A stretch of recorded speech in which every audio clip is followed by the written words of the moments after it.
उनको मैं निमंत्रित करता हूं, वक्तव्य प्रारंभ करें। नमस्ते। नमस्ते आचार्य जी, सभी को सादर नमस्ते। नमस्ते आचार्य जी। आज हमारा इस कक्षा का विषय है धर्माचरण में रमन कैसे करें। उपदेश मंजरी पुस्तक में हम स्वाध्याय करते हैं। तीसरा उपदेश है धर्म अधर्म विषयक। पीछे हम चर्चा किए धर्म के 11 लक्षण। पहला अहिंसा, फिर आगे मनुस्मृति के 10 लक्षण। धृति, क्षमा, दमो, स्थेयम, शौचम, इंद्रिय निग्रह, धीर विद्या, सत्यम, क्रोधस, दशकम धर्म लक्षणम। और पहला एक अहिंसा परमो धर्म, यह महर्षि जी जोड़ दिए हैं। धर्माचरण हमारे जीवन में आ जाए, यह ऋषि लोग चाहते हैं, और जो बुद्धिमान हैं, संस्कारी हैं, विवेकी हैं, वो भी चाहते हैं कि हम धर्म में रमण करें, धर्म को अपने जीवन में ले आए। आ क्यों नहीं पाता है? उसका कारण जितना भी श्रेष्ठ कार्य है, महान कार्य है, उसको करने में कठिनाई होती है, तप करना पड़ता है, संघर्ष करना पड़ता है। इसीलिए व्यक्ति इसे करना नहीं चाहता है, इससे बचता है। और जब हम संघर्ष नहीं करते हैं, तपस्या नहीं करते हैं, कठिनाइयों को अपनाते नहीं हैं, तो हमको जो चाहिए वो मिलता नहीं। एक तो है कि जो सच्चाई है, जो वास्तविकता है, वो हमें पता नहीं लगता, उसको हम ठीक ठीक जान नहीं पाते। और जान भी लिए, मान लीजिए थोड़ा सा जान पाते, अधिक नहीं जान पाते हैं, जितना जानना चाहिए उतना नहीं जान पाते हैं। इस कारण से आचरण में नहीं ला पाते। धर्माचरण से जो सुख मिलने चाहिए, जो उसका परिणाम है, वह यदि हमको समझ में आ जाए तो उसको हम छोड़ेंगे नहीं। आज हम क्या सोचते हैं, यदि सत्य आचरण करूंगा, धर्म आचरण करूंगा तो बहुत कठिनाई है, जीवन जीना ही मुश्किल। तो इसमें आएगा आगे वर्णाश्रम के विषय में, इसी प्रकरण में ही आ रहा है। व्यक्ति जब तक वेदों को पढ़ता नहीं है, अच्छे ज्ञान विज्ञान नहीं होता है, शुद्ध ज्ञान नहीं होता है, तो दुख को, कष्ट को गले लगाता रहता है और उसी को ही अच्छा मानते हुए चलता रहता है। जब उसको अच्छा मान के चलेंगे तो कष्ट तो होंगे, दुख तो आएंगे, कठिनाई आएंगे, बाधाएं आएंगे, परेशानी आएंगे। तो हमें इनको समझना है। जब तक हम इसको नहीं समझेंगे कि इन कार्यों में जिसको हम सुख मान के चल रहे हैं, उस कार्य में वास्तविक सुख नहीं है, वास्तविक सुख तो दूसरे जगह पर है। यदि यह हमको समझ में आ जाएगा तो उसको हम छोड़ेंगे नहीं, धर्माचरण करने में तत्पर रहेंगे, धर्म को ही जीवन में लाना चाहेंगे। तो हमें बुद्धिमान बनना है और विवेक पूर्वक विचार करना है कि वास्तविक क्या मैं धर्म आचरण कर रहा हूं, क्या धर्म मेरे जीवन में क्यों नहीं आ रहा है, और आ रहा है तो थोड़ा सा ही क्यों आ रहा है, थोड़ा सा आ रहा है। यहां प्रश्न उठता है, थोड़ा सा क्यों आ रहा है? क्योंकि हमको जो दुख कष्ट बाधा मिल रहा है उसके तुलना में पता लगता है। यदि हमारे पास दुख है, कष्ट है, बाधाएं हैं, रोग हैं, परेशानी है, हताशा है, निराशा है, समस्याएं हैं, तो ये क्यों आया? इसलिए तो आया है कि हम अधर्माचरण कर रहे हैं। धर्माचरण करेंगे तो ये तो आएगा नहीं। और मान लीजिए आ भी गया, एक तो आएगा नहीं। मान लीजिए हम महापुरुषों को देखते हैं, उनके जीवन में कठिनाई है, बाधा है, परेशानियां हैं, लेकिन वो अलग प्रकार का है। देखिए, एक तो है कि परेशानी बाधा आना और उसमें हताश निराश हो जाना, उलझ जाना, दुखी हो जाना, परेशान हो जाना, और दूसरे तरफ सारे धर्माचरण करते हुए जब बड़े बड़े कठिनाई संकट आदि आता है तो व्यक्ति शांत रहता है, प्रसन्न रहता है, समस्याओं का समाधान जल्दी जल्दी हल कर लेता है। ये दोनों में फर्क है, दोनों में ये फर्क है।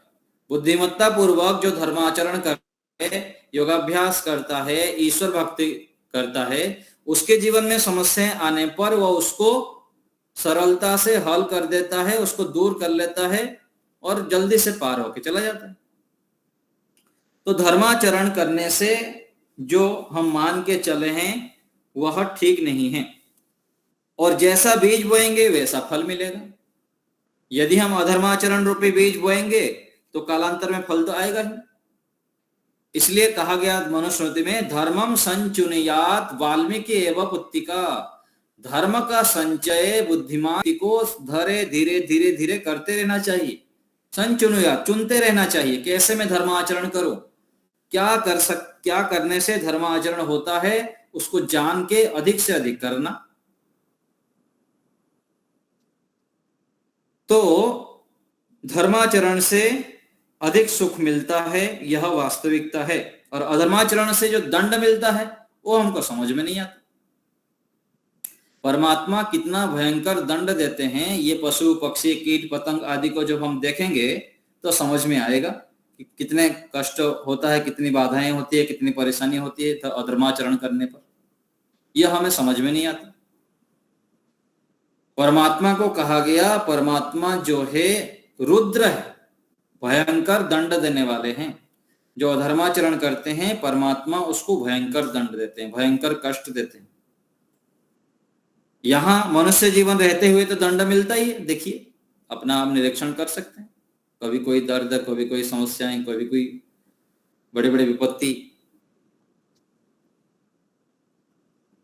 और मनुष्य जीवन के बाद फिर कहां पर जन्म होगा। मनुष्य जीवन मिल गया तो फिर यहाँ पर मनुष्य जीवन नहीं मिला तो पशु पक्षी कीट पतंग आदि मिलेंगे। वो कितना भयंकर दंड है। ये जो पशु पक्षी कीट पतंग देखते हैं हम, उसको देख के कोई विचार करते हैं कि ये भी कोई पाप किए होंगे, इसलिए इनको मक्खी बना दिए, मच्छर बना दिए, सांप बना दिए, बिच्छू बना दिए, गाय बना दिए। विचार करें कि संसार की जो विविधता है, कोई अच्छे मनुष्य है, किसी के पास अच्छे माता पिता है, किसी को वेदों का ज्ञान मिला है, किसी को यज्ञ करने को मिला है, किसी को बहुत सारे जन्म होते ही किसी को बढ़िया बढ़िया खाना पीना मिल जाता है, बढ़िया बढ़िया सब वस्तु मिल जाता है, सुख सुविधाएं मिल रहा है, और दूसरे को ना अच्छे सुख सुविधाएं है, ना कुछ है, ना कुछ। कितनी कष्ट है जन्म से, और आगे चलकर अच्छे गुरु आचार्य मिलते हैं, अच्छे शिक्षा मिलती है, अच्छे कितने कितने बढ़िया बढ़िया सुख साधन सब है। तो ये सब धर्म आचरण का फल है, पुण्य आचरण का फल है। इसीलिए ऋषि कहते हैं कि धर्म आचरण करो, धर्माचरण को समझो। तो यहां हम आते हैं उपदेश मंजरी पुस्तक में। तो सत्य आचरण 3 प्रकार का पीछे हम विचार किए, धृति, क्षमा, दमो, स्थेयम, ये सब विचार कर लिए थे। विद्या के विषय में भी आया कि अनित्य असुचि दुखानात्मसु नित्य शुचि सुखात्मक ख्याति अविद्या। वैराग्य के लिए यह सूत्र को पूरा रट्टा मार के अच्छी प्रकार से बुद्धि में बिठा देना चाहिए कि मैं विद्या में युक्त हूं या अविद्या से युक्त हूं, किससे में हूं। ये सूत्र बताता है। अनित्य को नित्य मानता हूं, नित्य को अनित्य मानता हूं, अपवित्र को पवित्र मानता हूं, पवित्र को अपवित्र मानता हूं, आत्मा को अनात्मा मानता हूं, अनात्मा को आत्मा मानता हूं। ये क्या स्थिति है मेरी, क्या चल रहा है मेरे अंदर, क्या मेरी मानसिक स्थिति है, ज्ञान का स्तर मेरा क्या चल रहा है, यह अपने आप को पूछें, निरीक्षण करें, तब पता लगेगा कि वास्तविक में कहां पर हूं। जब पता लगेगा कि मेरे अंदर बहुत कमी है, मैं बहुत नीचे हूं अभी, तो आगे फिर जाने के लिए पुरुषार्थ करेंगे, मेहनत करेंगे। नहीं तो अपने आप को यदि ओके मान लिए, टेस्टेड मान लिए, प्रमाणिक मान लिए, तो आगे सीखना, पढ़ना, जानना बंद हो जाए। भयंकर तपस्या करना होता है, पुरुषार्थ करना होता है, तब जाके हम कुछ प्राप्त कर पाते हैं। जीवन में जो करने के लिए आए हैं वो कर पाते हैं।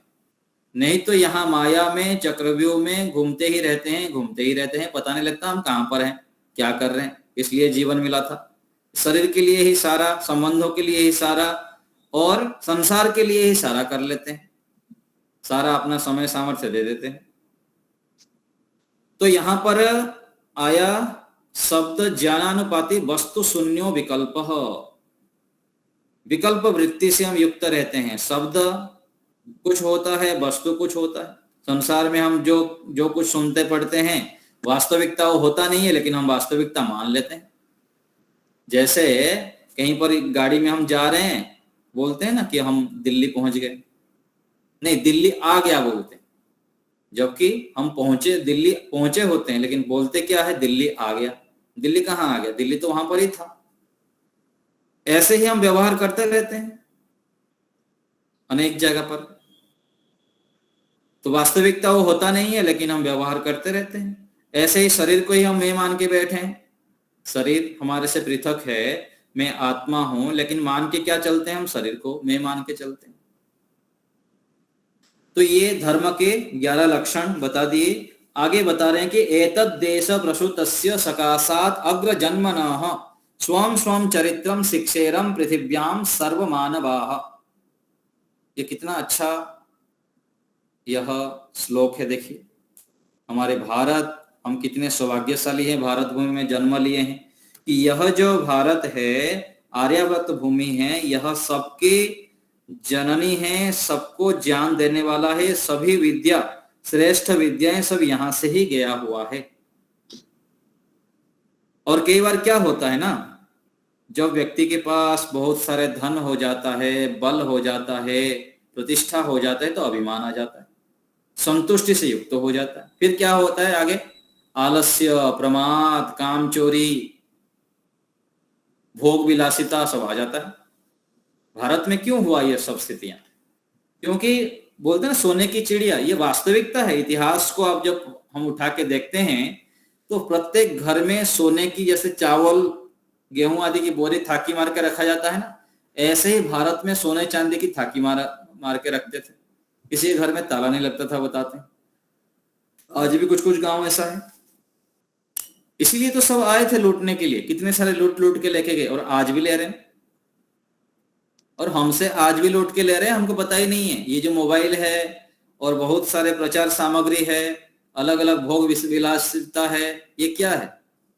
इसीलिए हमको परोसा जा रहा है कि हम इसी में ही घूमते रहें, इसी में ही घूमते रहें, अपने संस्कृति से, अपने संस्कार से, अपने लक्ष्य से च्युत हो जाए। और जितना हम च्युत होंगे, जितना दूर होंगे, उतना हम लोग लूटने के लिए सुविधा। जितने सारे सीरियल दिखा रहे हैं, फिल्म दिखा रहे हैं, क्या दिखा रहे हैं?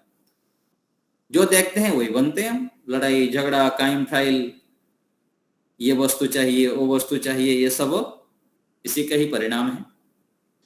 तो भारत, आर्यावर्त हमारा सबसे मुख्य था, बहुत आगे था, लेकिन प्रमाद आदि के कारण, आलस्य आदि के कारण, भोग विलासिता आदि के कारण, इंद्रिय दासत्व में फंस जाने के कारण आज यह स्थिति है।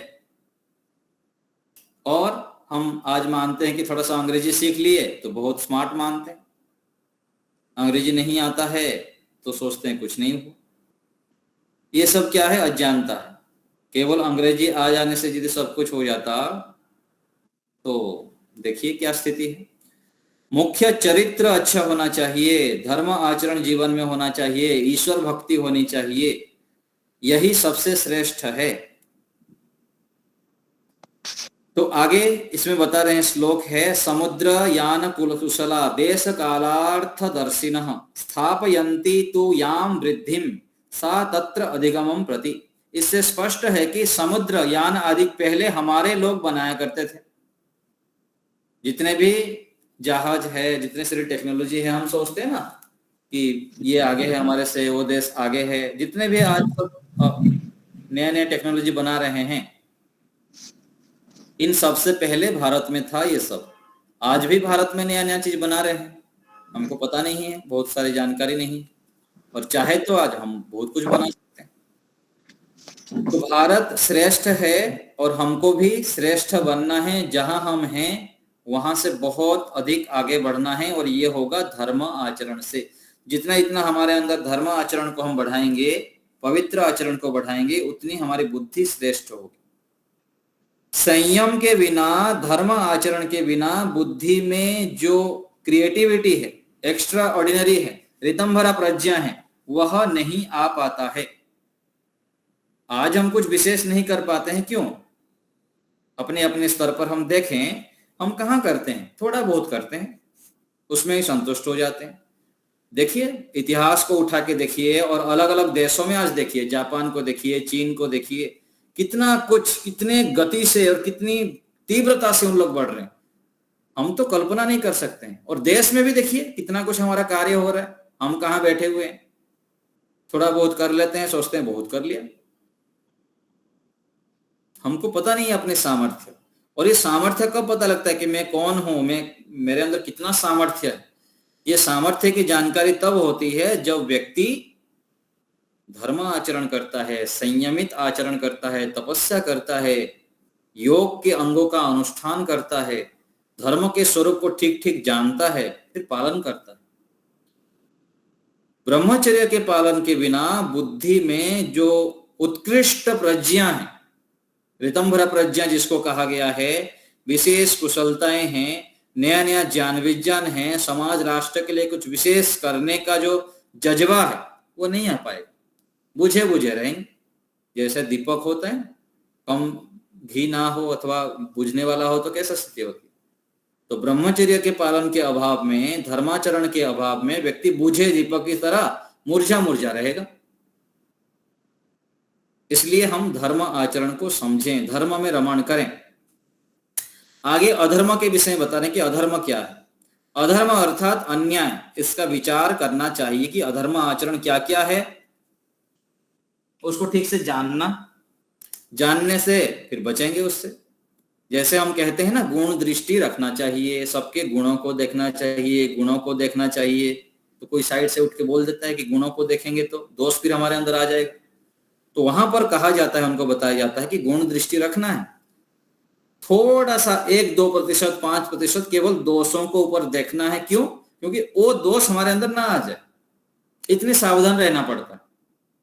ऐसे ही संबंधों में, व्यवहार में, किसी के साथ हम मित्रता करते हैं, कुछ भी कार्य करते हैं, वहां भी हर समय डाउट करते रहेंगे, किससे धोखा हो गया, उससे 5-20 के धोखा हो गया, और व्यक्ति सोचता है सब धोखेबाज है। जहां देखो वही चर्चा, कोई भी आज विश्वास करने योग्य नहीं है, सब तो स्वार्थी है, और ऐसे ऐसे, जैसे चश्मा है वैसे दिखता है। भाई 10 व्यक्ति धोखा दे दिया आपको, संसार में 800 करोड़ लोग हैं, सब लोग आपको धोखे दे दिए क्या? 10 व्यक्ति को देख के उसको बदनाम कर लेते हैं कि सब लोग खराब है संसार में।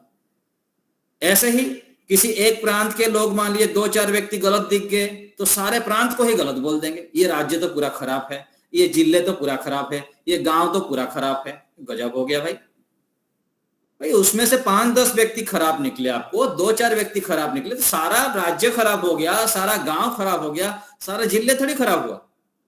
ऐसे ही किसी परिवार में कोई 1-2 व्यक्ति गलत हो गए तो सारा परिवार, खानदान को ही वो गलत मान लेता है। तो ऐसे क्षुद्र मानसिकता से हमको दूर होना चाहिए, ऐसी नहीं कहना चाहिए। इससे क्या है, दोषी होते हैं हम, अनजाने में हम बहुत बार गलती करते रहते हैं, बार बार गलती करते रहते हैं। अप्रामाणिक, बिना प्रमाणों से परीक्षण करके दूसरे के विषय में गलत मान्यताएं बना देते हैं, और गलत मान्यता बनाते हुए 10 व्यक्ति को बोल भी देते हैं। अपने पास रखना मन में अलग बात है, बोल दिए तो और भी गलती किए, और क्रिया में कर लेते हैं तो और भी गलत करते हैं। व्यक्ति कितना पाप करता है, कितना अधर्म करता रहता है, देखिए। और ये क्यों होता है? योगाभ्यास ना करने से, व्यक्ति पवित्र आचरण ना करने से बुद्धि कवाड़ा हो जाता है।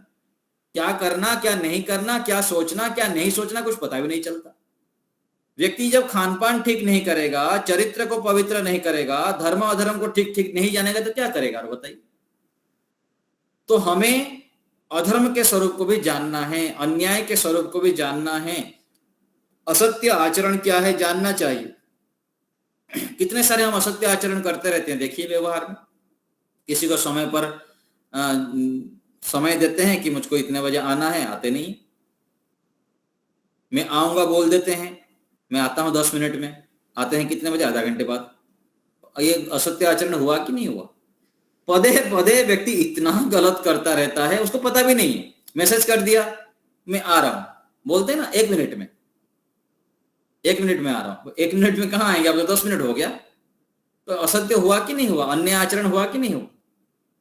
तो इस प्रकार जब हम सावधान नहीं रहते हैं, सतर्क नहीं रहते हैं, तो अन्याय आचरण, अधर्म आचरण करते रहते हैं और अपने पैर में ही कुल्हाड़ी मारते रहते हैं। अर्थात स्वयं दुखों को हम आमंत्रण देते हैं। आ भाई दुख, मेरे को दुख दे, मेरे को कष्ट दे, मेरे को बाधा दे, मेरे को रोग दे, ऐसे हम गले लगाते रहते हैं।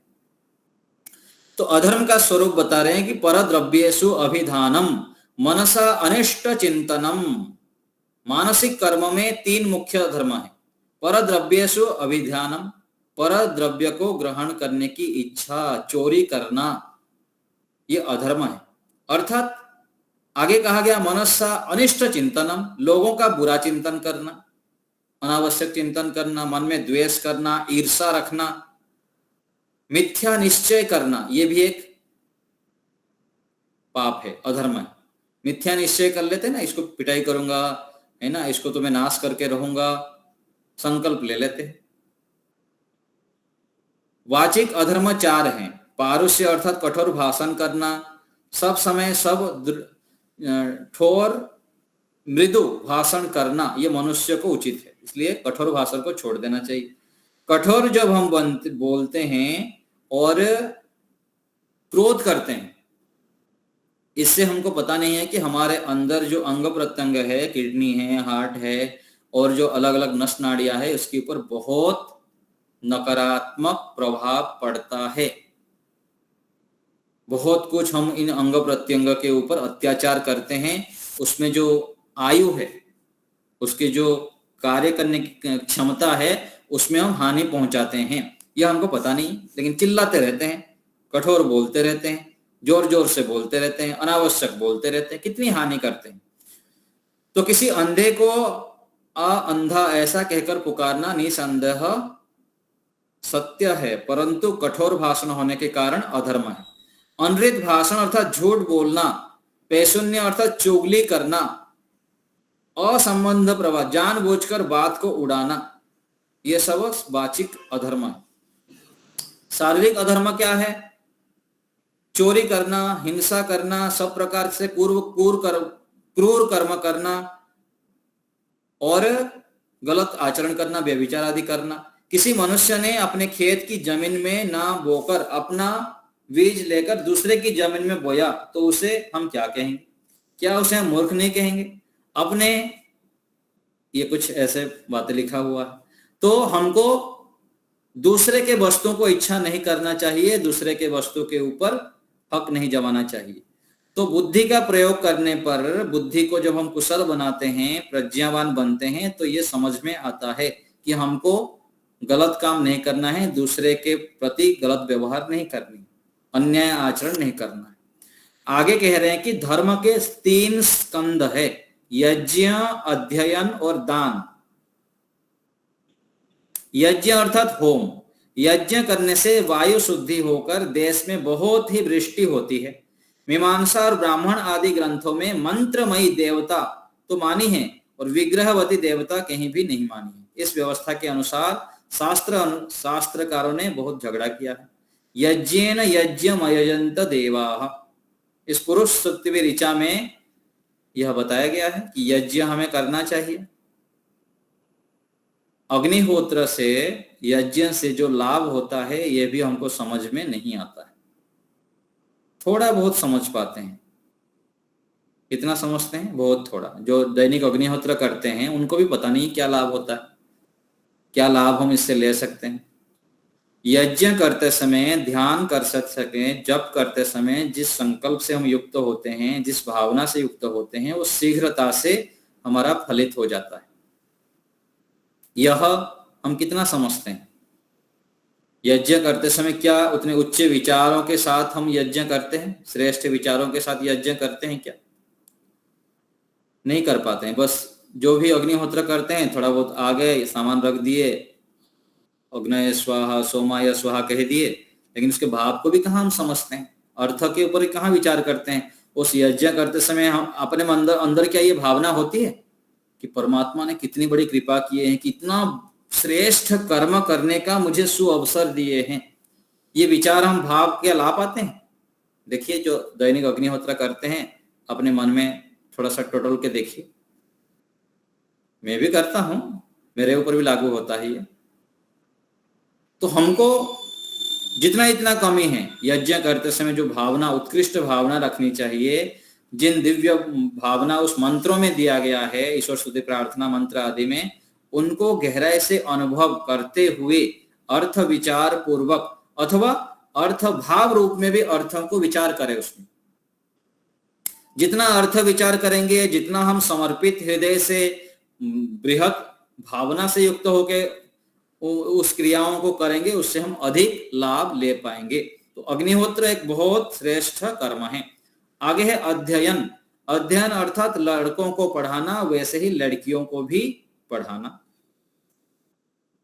तो बीच के कुछ काल में कन्याओं को पढ़ाने के लिए मना कर दिया गया था, उन लोग पढ़ने वाले नहीं है, ऐसे करके बहुत कुपरंपरा चला। तो यहाँ कहा गया है कि गुरुवासः, गुरु के समीप जाके अध्ययन करना चाहिए। लेकिन कुछ दुष्ट धूर्त विद्वान कहिए अथवा स्वार्थ लोभी लोग बीच में ऐसे परंपराएं चला दिए, गलत मान्यताएं चला दिए, पुरुषों को केवल पढ़ने का अधिकार है। आज भी देखिए कितनी बुद्धि संकुचित अथवा व्यक्ति कैसे इतने बड़े बड़े विद्वान बोलते हैं, कथाकार बोलते हैं, गायत्री मंत्र महिलाओं को बोलना नहीं, गायत्री मंत्र बाहर बोलना नहीं। कैसे कैसे आज भी व्यक्ति के अंदर इतनी अज्ञानता भरा पड़ा है। देखिए भाई, वो क्या मनुष्य नहीं है क्या? जिस माँ से तुम जन्म हुए कोई माँ क्या श्रेष्ठ नहीं थे?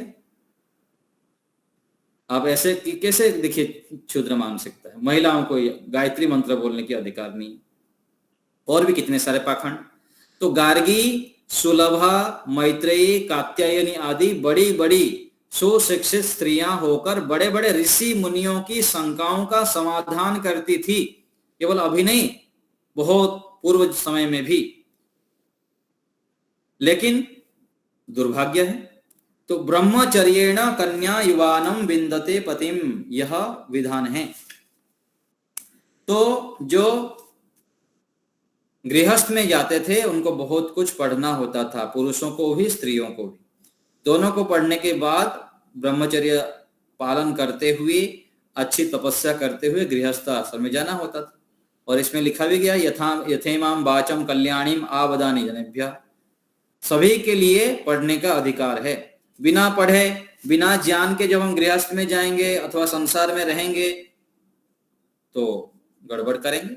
जितना हमारे पास अज्ञानता होगा गृहस्थ धर्म के विषय में, पंचमहायज्ञ के विषय में, जीवन जीने की कला यदि हमको पता नहीं होगा, आयुर्वेद शास्त्र की जानकारी यदि हमारे पास नहीं है, तो हम उससे लाभ नहीं उठा पाएंगे। तो शूद्र ब्राह्मण हो जाता है और ब्राह्मण भी शूद्र हो जाता है, ये मनुस्मृति के वाक्य। ज्ञान के बिना जो ब्राह्मण कुल में जन्म हुआ है वो शूद्र है, और ज्ञान हो जाए तो चाहे किसी भी कुल में जन्म हुआ हो वो ब्राह्मण बन जाता है। अध्ययन करना अर्थात ब्रह्मचर्य निभाना, यह बड़ा भारी धर्म है। ब्रह्मचर्य के कारण शरीर बल और बुद्धि बल प्राप्त होता है। तो यहां पर दिए हैं लड़के लड़कियों के शीघ्र विवाह करने की बुरी रस्म पड़ गई है, इसलिए सब समस्या है। तो यहाँ कुछ कुछ प्रमाण देकर ऋषि दयानंद जी लिखे हैं कि महिलाओं को लगभग यहाँ के हिसाब से तो 16 वर्ष के बाद विवाह करने का लिखा है, लेकिन आदर्श 24 साल तक बताया गया है। ऐसे ही पुरुषों के लिए बताया गया, पुरुषों के लिए सामान्य रूप से तो 24 वर्ष ऐसे लिखा है, बाकी आदर्श जो कहा गया है 40 वर्ष के बाद 48 वर्ष तक, क्योंकि वेदादि शास्त्र को अध्ययन करना, ब्रह्मचर्य का पालन करना सभी प्रकार की विद्याओं को प्राप्त करके यदि आप गृहस्थ में जाएंगे तब जाके समाज राष्ट्र के लिए विशेष उपयोगी होंगे, नहीं तो फिर अनर्थ करेंगे। तो यहाँ ये सब कुछ वर्णन दिया है इस पुस्तक में, उपदेश मंजरी पुस्तक में। तो यहाँ लिखा है निकृष्ट पक्ष में भी लड़के की 25 वर्ष की वय होनी चाहिए, लड़की की 16 वर्ष की वय होनी चाहिए। छांदोग्य उपनिषद में प्रातः सवन 24 वर्ष तक वर्णन किया हुआ है। यहाँ पुरुषों की कुमार अवस्था है। 44 वर्ष तक मध्य सवन कहा है। यौवन अवस्था 48 वर्ष तक सायं सवन वर्णन किया है, जो संपूर्णता की अवस्था है। इसके पश्चात जो समय आता है वही उत्कृष्ट समय विवाह आदि के लिए माना गया है। विवाह होने के पूर्व वेद अध्ययन अवश्य करना चाहिए। इन दिनों ब्राह्मण लोगों ने वेद अध्ययन स्वार्थ वर्ष नष्ट कर दिया है। व्यक्ति आज क्या सोचता है, हम तो गृहस्थ में आ गए, संसार में आ गए, हमारा तो बस का ही नहीं है ध्यान करना, यज्ञ करना, धर्माचरण करना। व्यक्ति ऐसे मान्यताएं, गलत मान्यताएं, संकुचित मान्यताएं अज्ञानता के कारण बनाकर रखा हुआ है। गृहस्थ आश्रम श्रेष्ठ आश्रम है, बहुत श्रेष्ठ है, इसको बदनाम ना करें। ज्येष्ठ आश्रम संन्यास आश्रम है, लेकिन श्रेष्ठ आश्रम गृहस्थ आश्रम। तो गृहस्थ आश्रम के कारण ही ऋषि मुनि से लेकर जितने भी महापुरुष है, समाज राष्ट्र में महान व्यक्तित्व निर्माण हुए हैं, हो रहे हैं और आगे भी होंगे, आदर्श गृहस्थों के कारण ही हैं। इसलिए गृहस्थ में रहते हुए भी हमको श्रेष्ठ कार्यों को करना चाहिए। आगे लिखा है दान। दान शब्द का आजकल जो अर्थ लेते हैं वो नहीं। तो दान से लोग कई बार ऐसे सोचते हैं कि गलत उपाय से दान ले लेते हैं लोगों को ठग के, वो ठीक नहीं है। लेकिन दान श्रेष्ठ कार्य में, समाज की, राष्ट्र की सेवा में, विद्या वृद्धि के लिए दान करनी चाहिए। अनाथों के पालन के लिए, गौशालाओं के लिए, वेदों की रक्षा के लिए दान हमें करना चाहिए। तो यहाँ लिखा है अपाहिज, दीन, रोगी, कुष्ठी, अनाथ आदि के लिए सहाय करना, ये सच्चा दान है। तो सबसे बड़ा श्रेष्ठ दान है वेद विद्या का दान। सर्वेषां दानानां ब्रह्म दानम विशिष्यते। ब्रह्म दान, वेद विद्या का दान हमें करना चाहिए। वेदों के प्रचार में हमारे सब तन मन धन लगाना चाहिए। आश्रम 4 है। ब्रह्मचर्य आश्रम का वर्णन पूर्व कर चुके हैं। गृहस्थ आश्रम में परस्पर प्रीति पूर्वक, प्रीति बढ़कर सामाजिक कल्याण को बढ़ाएं और जो पाखंड है उसे दूर करना चाहिए। यहां लिखे हैं संतुष्टो भार्यया भर्ता भार्या तथैव च यस्मिन् एव कुले नित्यम कल्याणम तत्र वै ध्रुवम। जिस कुल में, जिस गृहस्थ में पुरुष स्त्री से और स्त्री पुरुष से एक दूसरे से संतुष्ट हैं और धर्माचरण करते हैं, अच्छे व्यवहार करते हैं, प्रेम पूर्वक व्यवहार करते हैं, वही कुल धन्य है और उसमें नित्य सुख आता है।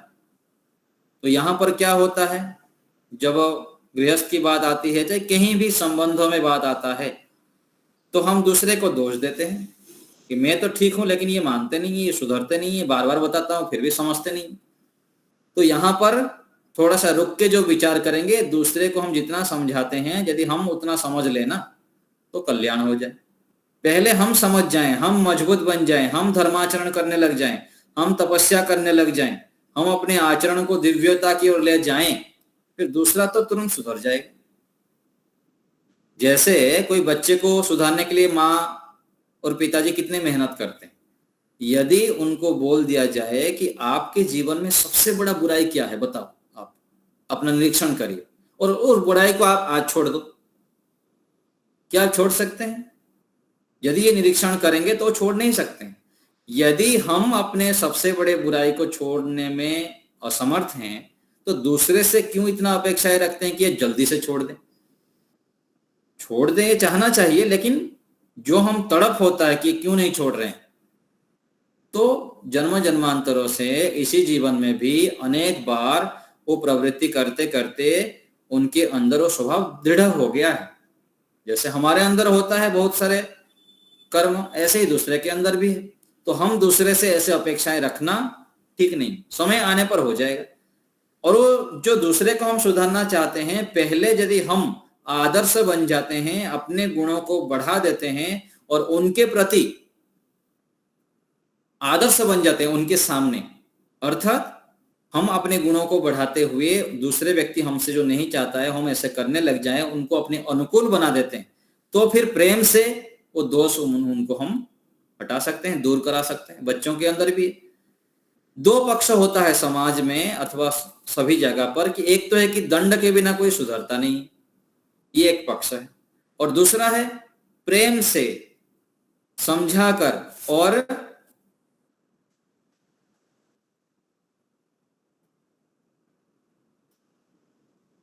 समझा बुझाकर भी हम अपने आचरण के माध्यम से दूसरे को सुधार सकते हैं, बदल सकते हैं, ये भी एक पक्ष है। इसलिए दोनों का प्रयोग करना चाहिए। गृहस्थ के बाद आगे है वानप्रस्थ। इस आश्रम में विचार करना चाहिए, तप अर्थात विद्या का संपादन करना उचित है। तो गृहस्थ आश्रम में जाने से पूर्व जो वेद विद्या पढ़े हुए रहते हैं, गृहस्थ आश्रम में कुछ कार्य आदि की अधिकता के कारण थोड़ा कम हो जाता है, वहां भी पूरा छोड़ने का विधान नहीं है, वहां भी करना होता है। जो छोड़ दिए होते हैं अथवा जो थोड़ा बहुत भूल जाए होते हैं, वानप्रस्थ आश्रम में उसको बढ़ाना होता है, विशेष रूप से विद्या को बढ़ाना, वैराग्य को बढ़ाना। और सन्यासी को उचित है, सन्यास आश्रम का क्या काम है, सारे जगत में घूमे और सदुपदेश करें, यही उसका कर्तव्य है। तथा उपदेश के विषय में मनु में कहा है सन्यासी का क्या कर्तव्य है। यदि हम सन्यासी बनना चाहते हैं तो हमको जानना चाहिए, चाहे इसी जीवन में आप बने या अगले जीवन में बनेंगे, जानना तो पड़ेगा, कहीं ना कहीं तो शुरुआत करनी पड़ेगी। नहीं सोचेंगे हमको तो बनना नहीं है, हमको क्या जानना, क्या समझना। वैराग्य के बिना, सन्यास के बिना, ईश्वर भक्ति के बिना जीवन सफल नहीं हो सकता। जब भी करना है करना पड़ेगा। तो सन्यासी के लिए कहा गया दृष्टिपूतम न्यसेत पादम, वस्त्रपूतम जलम पिबेत, सत्यपूतम वदेत वाचम, मनःपूतम समाचरेत। तो नीचे देखकर चलना, दृष्टिपूतम न्यसेत पादम। जो वैराग्य प्राप्त करना चाहते हैं, जो साधक व्यक्ति हैं, योगाभ्यासी व्यक्ति हैं, जो ध्यान साधना में आगे बढ़ना चाहते हैं, वो ज्यादा इधर उधर देखा मत करें। इधर उधर ताका जाकी करेंगे तो अनावश्यक रूप में सिरदर्दी आ जाएगा, गले पड़ जाएगा। ज्यादा देखना नहीं चाहिए, अनावश्यक नहीं सुनना चाहिए, अनावश्यक उलझना नहीं चाहिए। इसलिए कहा गया भद्रम कर्णे भी शृणुयाम देवा, भद्रम पश्चिमाक्षभिर यत्राह।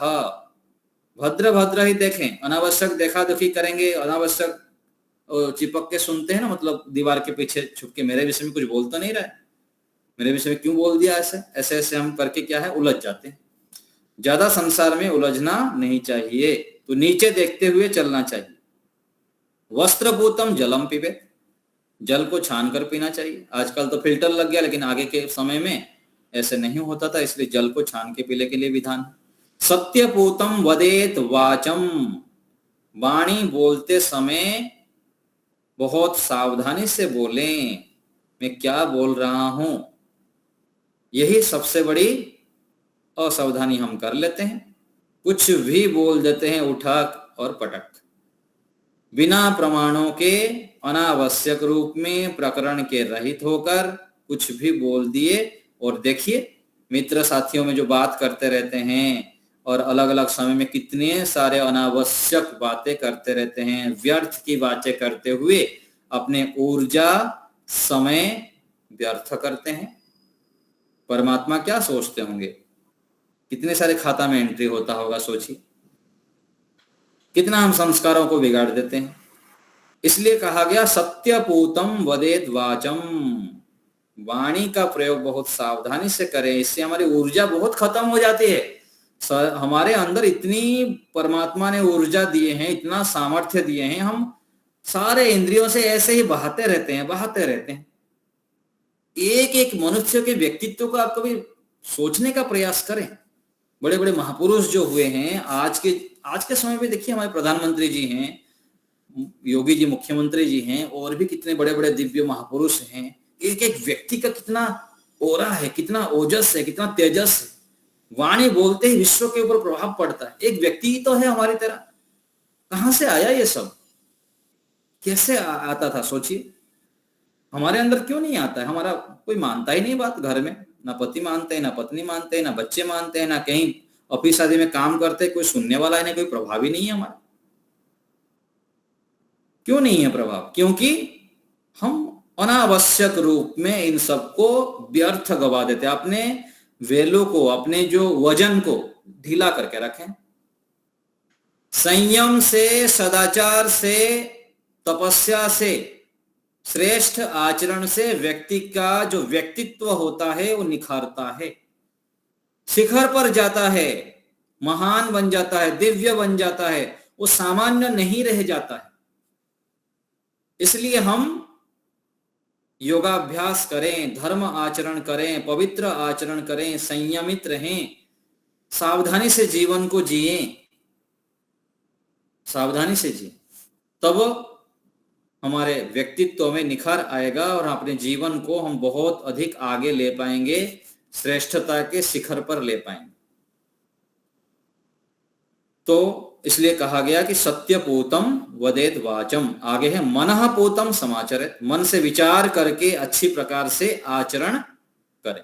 कुछ भी आचरण कर लिया ऐसा नहीं, मनन करके क्या करना, क्या नहीं करना, कितना करना, ये सब विचार करें। और क्या क्या अच्छा करना, घर में, परिवार में, अपने जीवन में क्या अच्छा करना चाहिए और क्या अच्छे से अच्छे मैं कर सकता हूं, मेरे प्रतिभाओं को मैं निखार सकता हूं, ये विचार करें। मन के जो सामर्थ्य है, मननशीलता को हम बढ़ाएं। हमारे अंदर बहुत अधिक सामर्थ्य है, हम बहुत कुछ कर सकते हैं। यदि हम उन मननशीलता को, अपने सामर्थ्य को प्रयोग में नहीं लाएंगे तो जहां का वहां रह जाएंगे। जैसे होता है ना कि पानी रखे रखे खराब हो जाता है, अथवा जहां एक जगह पर गड्ढा हो जाता है दुर्गंध आने लग जाता है बोलते। ऐसे ही हम अपने ज्ञान विज्ञान को जो प्रयोग नहीं करेंगे, काम में नहीं लाएंगे, तो फिर वो सड़ जाता है, जहां का तहां हम रह जाते हैं, कुछ जीवन में विशेष उपलब्धियां प्राप्त नहीं कर पाते।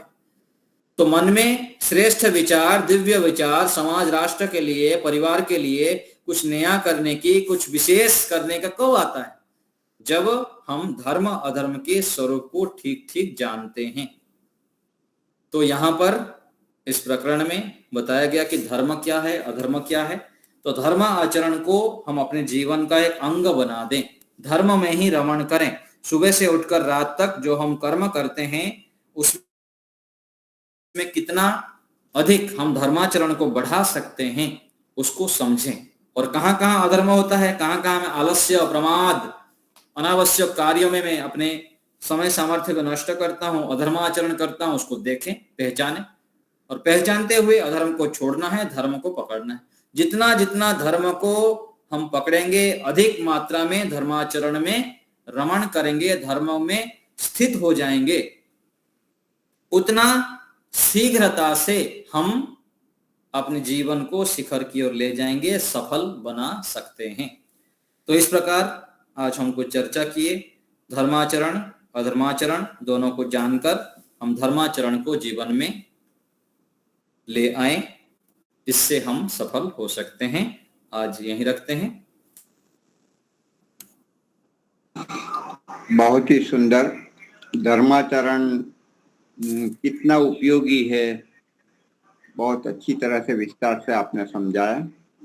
आपने शंकर जी प्रयागराज से है, वो अपने शांति पाठ जयघोष करवाए। शंकर जी निकल गए। अच्छा, तो कोई बात नहीं, अभी शांति पाठ करते हैं। ओम द्यौ शांतिरंतरिक्षं शांति पृथिवी शांतिराप शांतिरौषधयः शांति वनस्पतयः शांतिर्विश्वे देवा शांतिर्ब्रह्म शांति सर्वं शांति शांतिरेव शांति सामा शांतिरेधि। ओम शांति शांति शांति। सर्वेभ्यो नमः। सबको सादर नमस्ते जी। शांत जय घोष आवाज जा रही है? जय घोष करवाइए। जी जी। जो बोले सो अभय, सनातन वैदिक धर्म की जय हो। धर्म की जय हो। मर्यादा पुरुषोत्तम भगवान राम की जय हो। जय हो। योगराज भगवान कृष्ण की जय हो। जय हो। व्याकरण सूर्य गुरु विरजानंद की जय हो। जय हो। युग प्रवर्तक महर्षि दयानंद सरस्वती की जय हो। जय हो। भारत माता की जय हो। गौ माता जय हो। की पालन हो। पालन करो। देश देश के अमर शहीदों की जय हो। जय हो। जय हो। वेद की ज्योति जलती रहे। जलती रहे। ओम ओम का झंडा ऊंचा रहे। आर समाज अमर रहे। सत्यार्थ प्रकाश अमर रहे। प्रणव ध्वनि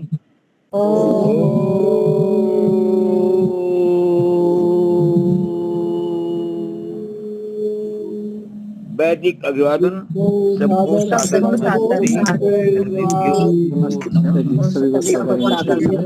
को पुनः मिलते हैं। नमस्ते जी। कल वृष्टि यज्ञ भी है, जिसको जाना हो बुझ जा सकते हैं 25 तारीख से।